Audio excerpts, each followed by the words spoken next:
ምንም አልጠበቅኩም፣ ግን ይባረራሉ ብዬ አላሰብኩም። ልባችንን ክፍል እያደረጉት ነው። ከፈሉን። አበድኩላችሁ ነው ሰዎች። እኔ ኳስ ማየት በደንብ የጀመርኩት 2013 ነበረ። እስካሁን ብራዘር ወይኔ ምን ፈርዶብህ ነው 2013 ጀምረን እስካሁን እንዴ?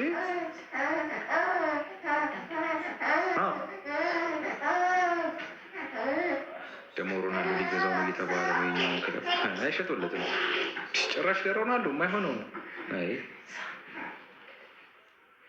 ዴቭ አሞሪም አባሮ ምንም ውጤት የለም። ምንም ወፍ ወይ አንተ የአሞሪ ትንሽ እንኳን አሰልጣኝ ሲባረር ባይዘው እንዴት እንዳልተቀበሉት በዚህ ማወቅ ትችላላችሁ። አንድ ክለብ አሰልጣኝ ሲቀይር በጣም ሞቲቬትር ናቸው የሚጫወቱበት መንገድ፣ በቃ ራሳቸውን ለማሳየት። አሁን ማይኖም ለምን ቤንች እንደሆነ እያያችሁት ነው። ዛሬ ነው ትንሽ ተፍጨርጭሯል።